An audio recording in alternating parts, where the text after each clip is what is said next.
안녕하십니까? 어, 어제는 2년 만에, 그러니까 우리 세진 목자님 또 미림 목자님 결혼한 지 딱 2년 거의 된 것 같아요. 어, 2년 만에 우리 디모데 목자님 또 민지 목자님 결혼식이 있었습니다. 모두가 결혼식은 다 즐거워하는 그러잖아요. 특히 우리 디모데 목자님 좋아하신 것 같아요. 세진 목자님 너무너무 좋아하셔서 어제 보니까 저녁 11시 넘어서 카톡을 고맙다고 감사하다고 또 이렇게 우리 칠부 가운데 계속해서 믿음의 결혼 역사가 이루어질 수 있기를 기도합니다. 또 이를 위해서 또 기도해야 되겠습니다. 우리 소희 목자님 위해서 기도를 또 많이. 우리가 잘 알고 있는 것처럼 세계 3대 박물관이 있는데 영국에 가면은 대형 박물관이 있습니다. 프랑스 파리에 가면은 루브르 박물관이 있고 러시아에 가면 에르미타주 박물관이 있습니다. 러시아에 지금은 이제 모스크바가 수도인데 이전에 영어로는 세인트 피터스부르크, 러시아 발음으로는 페테르부르크라고 하는데 거기에 가면은 에르미타주 여기 보는 것처럼 너무너무 아름다운 이게 박물관이 있어요. 원래는 궁전이었는데 지금은 이제 박물관이 됐습니다. 여기에 가보면은 오늘 말씀에 나오는 돌아온 탕자 넘겨 주세요. 돌아온 탕자 여기 나오는 네덜란드의 렘브란트라는 유명한 화가가 있는데 이 사람이 그려놓은 이 돌아온 탕자라는 이 그림이 여기에 나와 있습니다. 제가 이것을 직접 봤는데 그때는 이제 1999년도에 제가 그때 갔었는데 많은 사람들이 그곳에서 막 이렇게 뭐 이야기를 하면서 웅성거리고 있었거든요. 그래서 저는 그때는 이제 잘 몰랐기 때문에 왜 이렇게 많은 사람들이 모여서 이렇게 보고 있지? 굉장히 이제 궁금했는데 나중에 알고 보니까 이 그림이 너무너무 유명한 그림이었습니다. 그래서 이제 원본이 거기에 이제 딱 하나 있잖아요. 이 원본이 있는데 그 렘브란트에 대해서는 옆에 설명을 참고하시면 좋을 것 같습니다. 빛의 화가라고 이렇게 이제 일컬고 있는데 지금 세인리스에 있는 그 박아브람 선생님이 화가잖아요. 근데 너무너무 렘브란트 그림을 좋아하고 이렇게 존경하고 있더라고요. 그래서 그때 당 이제 후에 물어보니까 너무너무 유명한 그림이라고 이렇게 이야기를 해줬습니다. 잘 그렸죠? 빛을 이용해 가지고 핵심적인 인물이 누군가요? 그 주변은 어둡게 해놓고 핵심적인 돌아온 탕자, 아버지 품에 안겨 있는 돌아온 탕자의 모습을 조명해 놨습니다. 그리고 아버지의 그 표정, 또 옆에는 잘 안 보이는 이제 형이 지켜보고 있고 이런 것을 이제 오늘 말씀에 기초해서 그린 너무너무 유명한 그림입니다. 오늘 말씀은 요절 말씀 먼저 읽어볼까요? 24절 한번 같이 시작. 이 내 아들은 죽었다가 다시 살아났으며 내가 잃었다가 다시 얻었노라 하니 그들이 즐거워하더라. 오늘 말씀은 유명한 잃은 자의 비유입니다. 누가복음에만 기록된 이 말씀은 각종 수양회 때 너무너무 이렇게 많이 우리가 잘 알고 있는 그런 말씀입니다. 그래서 아버지의 뭐 크신 사랑, 또 탕자의 비유, 이렇게 제목도 여러 가지로 해서 다양하게 공부를 많이 했습니다.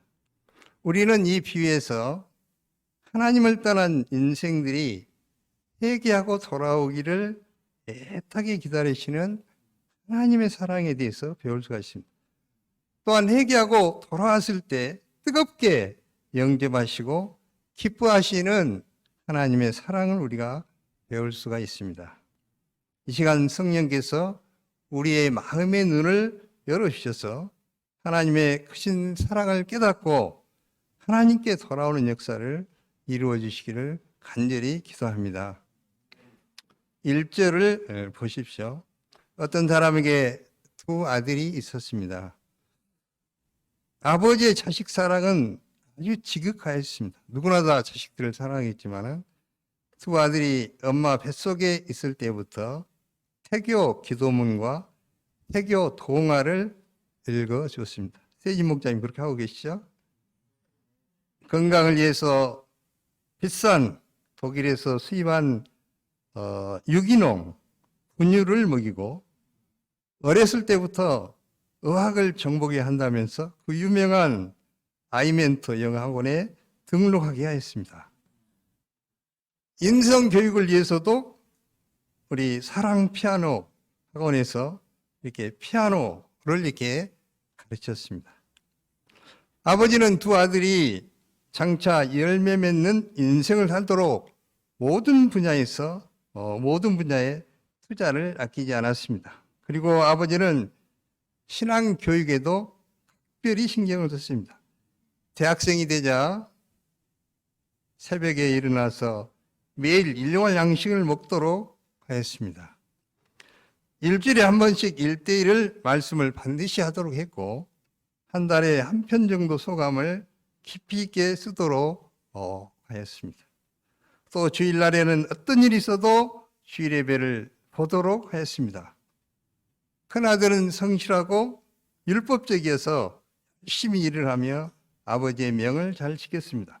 그러나 작은 아들은 형과 달리 자유분방하며 항상 불평, 불만이 많았습니다. 이 모든 것들이 자기를 얽어매는 것으로 느껴져서 답답하여서 견딜 수가 없었습니다. 그래서 그는 아버지 집을 떠나서 먼 나라로 가서 자신이 원하는 대로 마음대로 한번 살아보고 싶은 생각이 들었습니다. 마침내 둘째 아들은 나는 어디까지나 내 인생을 살아야 한다면서 아버지 집을 떠나기로 결심을 하였습니다. 그런데 그에게는 돈이 없었습니다. 그래서 그는 아버지께 나가서 말했습니다. 아버지여, 재단 중에서 내게 돌아올 분깃을 내게 주소서. 유산은 아버지가 돌아가시기 직전이나 돌아가신 후에나 나눌 수 있었습니다. 그런데 아버지가 엄연히 이렇게 살아계시는데 재산을 나누어 달라고 하는 것은 참으로 무례하고 무리한 요구였습니다. 그래서 아버지는 아들을 심히 책망하고 그 요구를 한마디로 묵살할 수도 있었습니다. 우리 제천 목자님, 만약에 이런 경우라면 어떻게 하겠어요? 우리 사랑이 가서, 우리 사랑이 가서, 사랑이가 그럴 리가 없겠죠. 우리 인자신 오요한 목자님이나 이렇게 허락하실 것 같습니다. 그러나 아들의 인격을 아버지는 존경했습니다. 존중했습니다. 그래서 그의 요구대로 재산을 각각 나누어 줬습니다. 아버지는 물질보다도 아들을 더 사랑했습니다. 물질을 잃더라도 사랑하는 아들을 잃지 않고자 했습니다. 아니나 다를까 둘째 아들은 재물을 다 모아가지고 먼 나라로 갔습니다. 먼 나라는 이방 나라, 즉 하나님이 없는 세계를 말합니다. 아버지 집을 벗어난 그는 무한한 자유를 만끽하게 되었습니다. 이제는 아무도 간섭하는 사람이 없었습니다. 그러나 얼마 가지 못해서 자유는 방종으로 변했습니다. 그는 음란한 도시 분위기에 빠져서 자신도 모르게 육신적인 생활에 빠져 들어갔습니다. 특급 호텔에 가서 춤을 추고 장녀들과 함께 정욕의 죄를 지며 마구 놀아났습니다. 카지노에 가서 밤새도록 노름을 하여 돈을 다 잃었습니다. 고급 포르쉐 스포츠카를 사서 매일 드라이빙을 나가고 나이트클럽을 전전하며 집에서 가지고 온 재산을 육신의 쾌락을 위해서 흥청망청 썼습니다. 마음과 육신이 원하는 대로 마구 썼습니다. 그는 그렇게 살다가 재산을 다 허비하고 말았습니다. 여기서 재산이라는 것은 단순한 물질만을 말하는 것이 아니고 하나님께서 주신 생명과 재능과 젊음과 시간 등 모든 것을 말하고 있습니다. 다 같이 14절 다 같이 한번 읽어볼까요? 시작. 다 없앤 후 그 나라에 크게 흉년이 들어 그가 비로소 궁핍한지라. 돈이 다 떨어졌는데 그 나라에 큰 흉년이 들었습니다. 그래서 그는 궁핍하게 되었습니다. 할 수 없이 그 나라 백성 중에 하나에게 붙여 살면서 돼지치는 자가 되었습니다. 그는 너무 배가 고파서 돼지가 먹는 지엽 열매로 배를 채우고자 하였습니다. 지엽 열매 이렇게 생겼거든요. 그러나 그것도 주는 사람이 없었습니다. 그는 이제 이방 땅에서 굶어 죽게 될 상황에 이르게 됐습니다.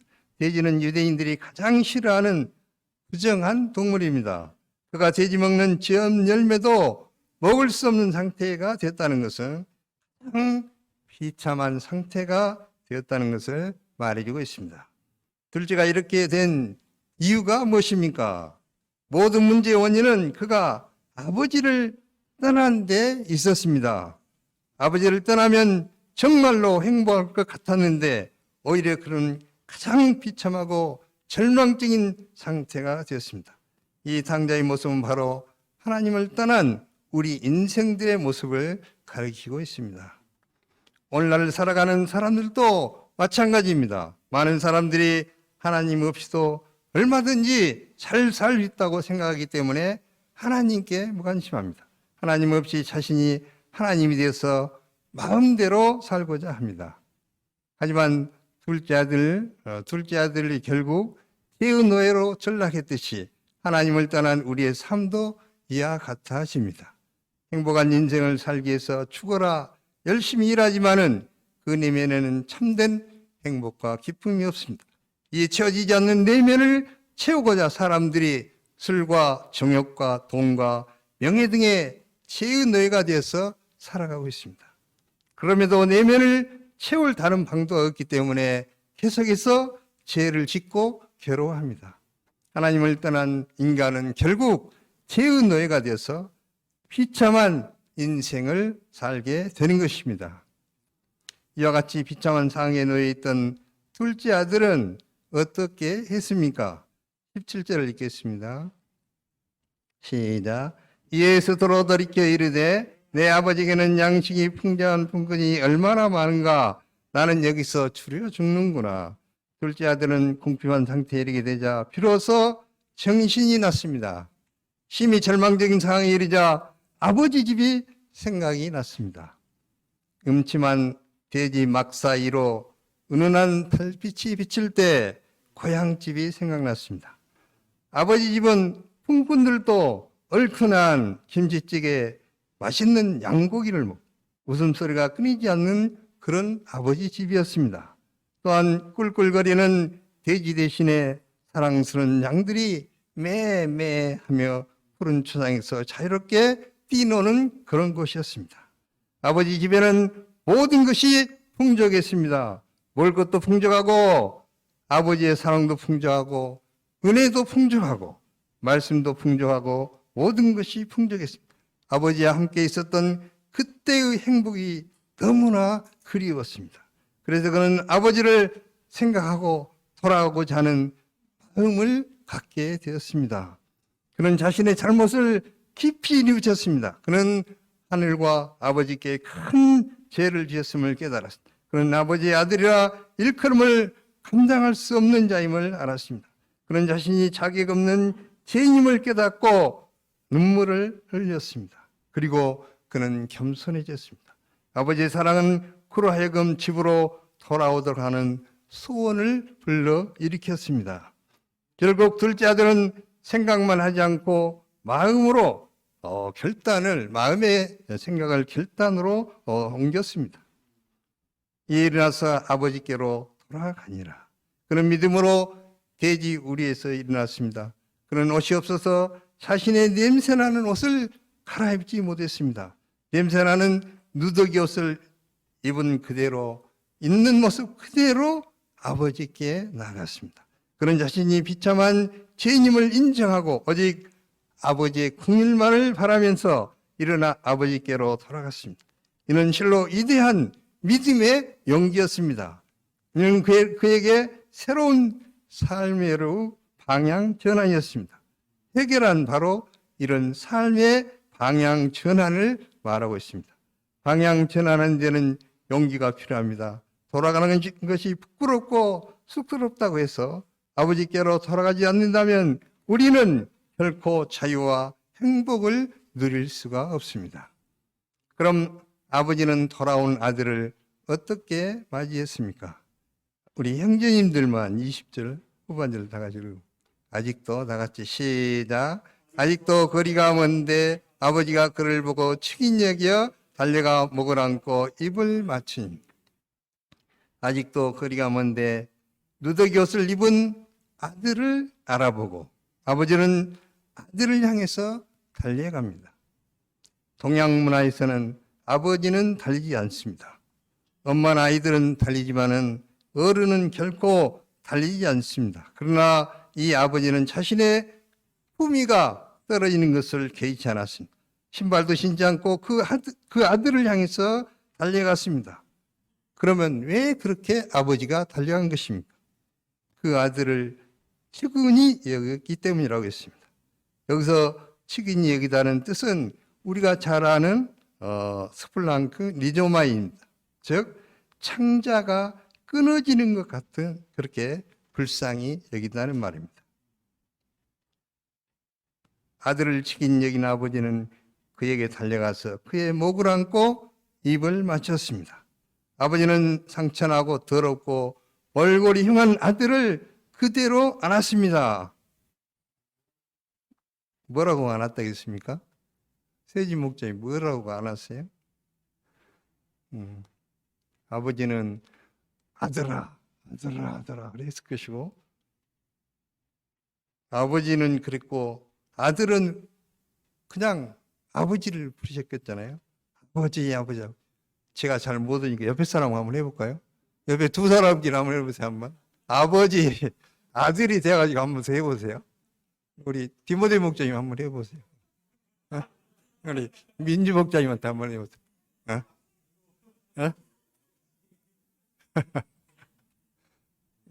웃음이 나오지만 실제로는 눈물이 나야 되겠잖아요. 그러죠? 둘째 아들은 아버지의 따뜻한 사랑의 품에 안겨 자신의 죄를 고백했습니다. 아버지, 내가 하늘과 아버지께 죄를 지었사오니 지금부터는 아버지의 아들이라 일컬음을 감당하지 못하겠나이다. 그리고 감히 아버지를 아버지라고 부를 면목이 없어서 그저 눈물만 뚝뚝 흘리고 있었습니다. 그럼 아버지는 그를 어떤 자로 대우해 주십니까? 우리 자매님들 한번 읽어볼까요? 아버지는 종들에게 다 시작. 아버지는 종들에게 이르되 제일 좋은 옷을 내어다가 입히고 손에 가락지를 끼우고 발에 신을 신기라. 그리고 살진 송아지를 끌어다가 잡으라. 우리가 먹고 즐기자. 아버지는 종들에게 이르되 제일 좋은 옷을 내어다가 입히고 손에 가락지를 끼우고 발에 신을 신기라고 했습니다. 그리고 살진 송아지를 끌어다가 잡으라. 우리가 먹고 즐기자고 하였습니다. 우리는 여기서 아버지가 보여주고 있는 하나님의 사랑이 어떠한지를 우리가 다시 한번 깊이 생각해 볼 수가 있습니다.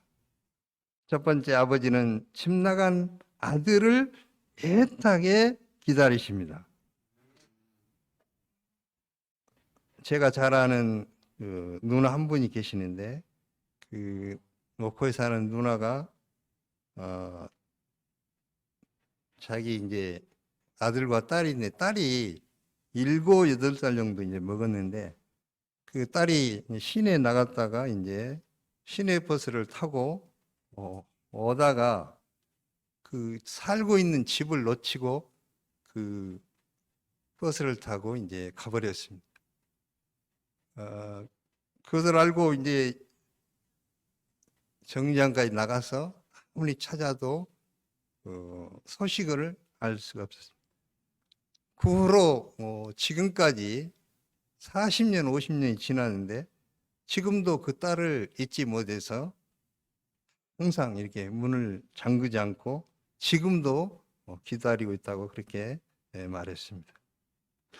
우리 만약에 학사님들이 자기 사랑하는 자녀가 있는데 자기 자녀가 어린 자녀가 집을 나갔다. 그런다면은 온전히 잠이 오겠습니까? 대부분 어렸을 때 한두 번 정도는 이렇게 자녀들을 잃어버린 경험이 아마 있을 거예요.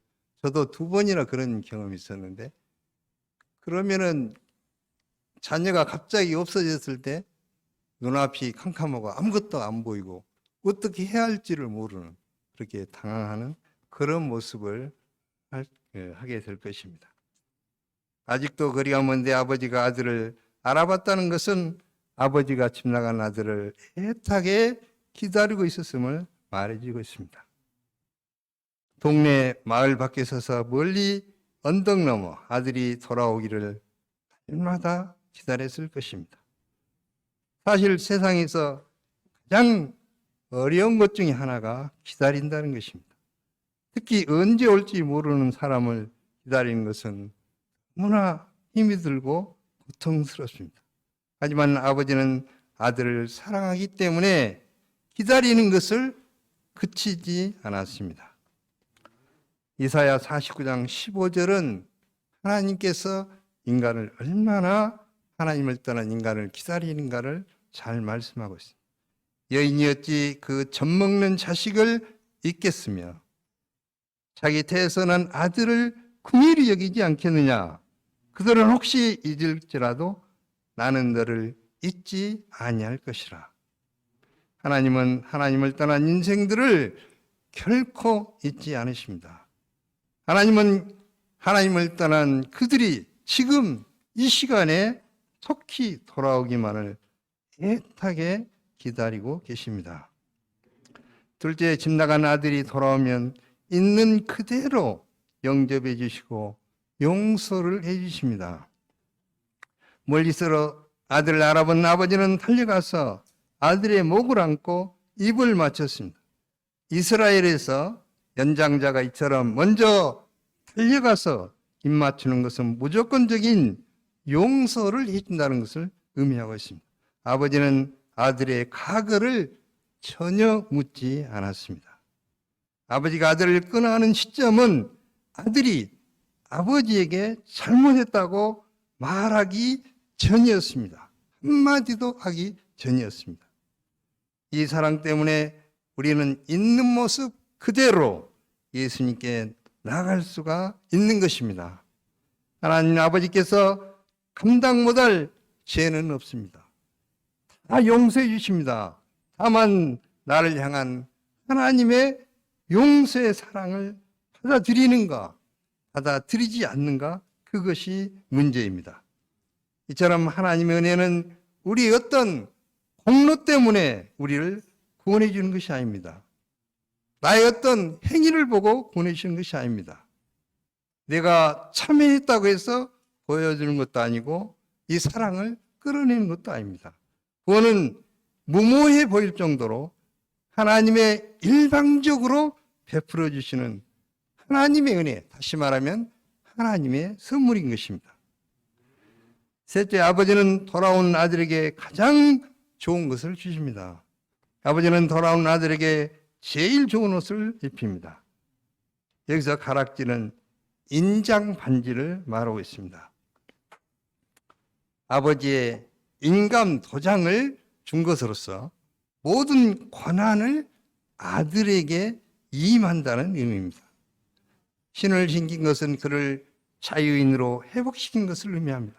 이 세 가지 옷과 가락지와 신은 모두 아들을 존귀하게 하기 위한 것이었습니다. 아버지는 살진 송아지를 잡으라 합니다. 여기서 송아지라는 단어 앞에 원어에 보면은 간사가 붙어 있는데 그 송아지는 바로 아버지가 이때를 위해서 준비해 둔 송아지라는 말입니다. 아버지는 아들이 돌아올 것을 믿고 축제를 미리 준비하신 것입니다. 둘째를 위해서 아버지는 가장 좋은 것들을 줬습니다. 이것이 타락한 하나님을 떠난 인생들에 대한 하나님의 사랑인 것입니다. 이 하나님의 사랑에 대해서 성경은 이렇게 말합니다. 하나님이 세상을 이처럼 사랑하사 독생자를 주셨으니 이는 그를 믿는 자마다 멸망하지 않고 영생을 얻게 하려 하십니다. 하나님은 가장 귀한 독생자 예수님까지도 희생하셨습니다. 그러면 아버지가 재산을 탕진하고 죄로 인해서 만신창이가 되어 돌아온 아들을 이렇게 기쁘게 대접하는 이유가 무엇입니까? 요절 말씀입니다. 다 같이 24절 읽겠습니다. 시작. 이 내 아들은 죽었다가 다시 살아났으며 내가 잃었다가 다시 얻었노라 하니 그들이 즐거워하더라. 아들 편에서 볼 때 그는 죽었다가 다시 살아났습니다. 아버지 편에서 볼 때는 그는 잃었다가 다시 얻은 것입니다. 아버지는 아들을 다시 얻었습니다.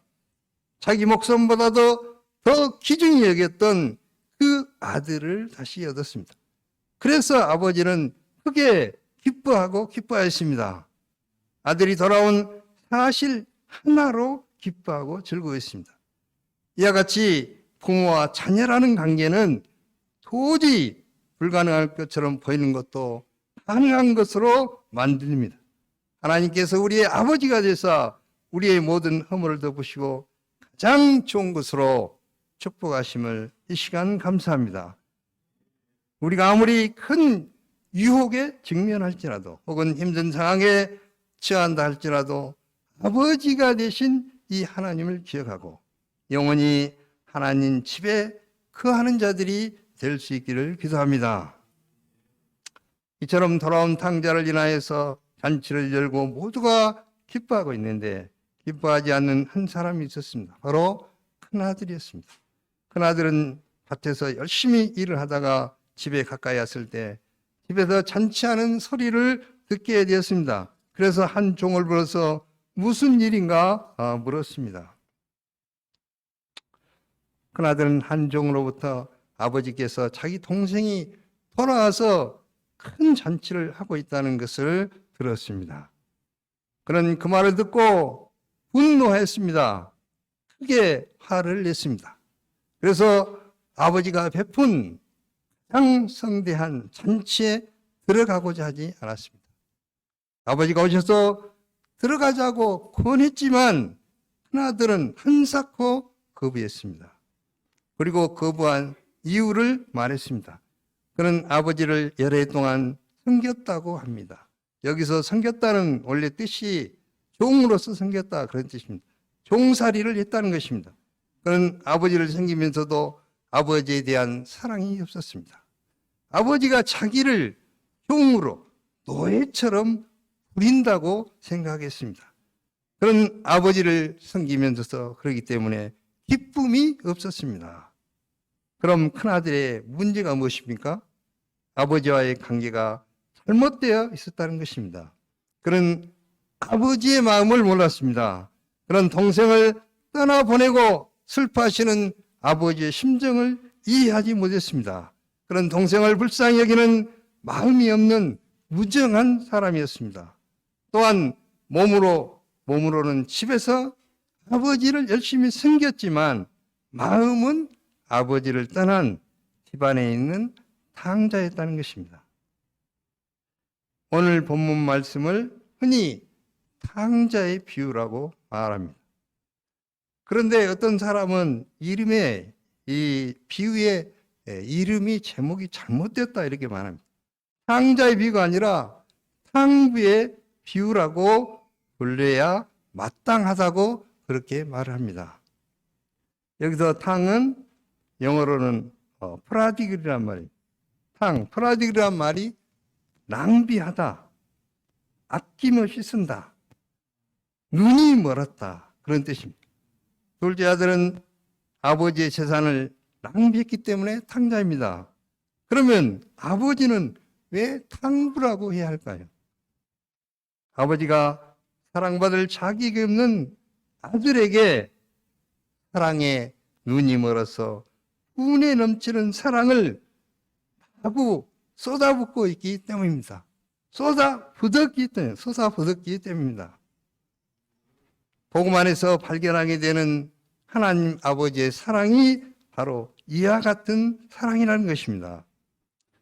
하나님은 죽어 마땅한 자에게, 마땅한 우리 죄인들에게 새 생명을 주시고 죄의 종이 되었던 자를 하나님의 자녀로 삼아주십니다.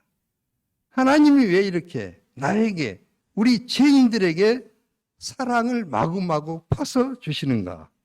우리는 우리의 머리로는 이해가 안 됩니다. 하나님이 어떻게 자신의 이름을 욕되게 한 죄인들을 용서하는지, 자기 아들을 십자가에 못 박아 죽인 자들을 용서하는지, 하나님의 사랑을 받고도 자꾸 넘어지고 또 죄를 짓고 또 나오고 또 죄 짓고 이렇게 하는 자에게 끊임없이 용서하는지, 아무리 보아도 용서를 너무 낭비하시는 그런 분이 아니신가, 이런 생각이 듭니다. 하나님을 진노하게 하고 하나님 마음에 깊은 상처를 준 나에게, 우리에게, 죄인들에게 어떻게 계속해서 사랑을 쏟아 부으시는지, 하나님의 사랑을 너무너무 이렇게 낭비하고 계시는 것 같습니다. 그렇습니다. 우리 하나님은 탕부의 하나님이십니다. 사랑이 풍성하신 하나님이십니다. 우리를 끝까지 사랑하시는 사랑의 하나님이 되십니다. 결론적으로 하나님은 죄인이 멸망당하는 것을 기뻐하지 않으십니다. 하나님은 우리의 사랑하는 아버지가 되십니다. 하나님은 지금도 탕자가 회개하고 돌아오기를 애타게 기다리고 계십니다. 그리고 돌아오기만 하면 언제든지 뜨겁게 영접해 주십니다. 그 어떤 탕자라도 회개하고 하나님께 돌아오는 것을 하나님은 기뻐하십니다. 우리가 자신의 죄를 깊이 깨닫고 있는 모습 그대로 나아가기만 하면은 주님께서는 크신 사랑으로 있는 모습 그대로 영접해 주십니다. 우리가 참 아버지 되신 이 하나님의 집에 영원히 거함으로 인생의 참된 행복과 자유를 만끽하면서 살 수 있기를 기도합니다. 죄인들을 향하신 하나님 아버지의 넓고 깊으신 사랑을 이 시간 다시 한번 찬양합니다. 기도하겠습니다. 하나님 아버지, 허물지고 불쌍한 저희들을 사랑하시되 독생자 예수 그리스도를 십자가에 못 박혀 죽이기까지 사랑하시는 하나님의 크신 사랑을 인하여서 감사합니다. 하나님은 탕부의 하나님이신 것을 이 시간 다시 배우게 하시니 감사합니다. 하나님, 제 허물진 모습을 용서해 주시고 또 용서해 주시고 앞으로도 계속 용서해 주시기를 기도합니다. 또 용서해 주실 것을 믿습니다. 우리 주님께서 귀한 말씀 주심을 감사하며 예수님의 이름으로 기도합니다. 아멘.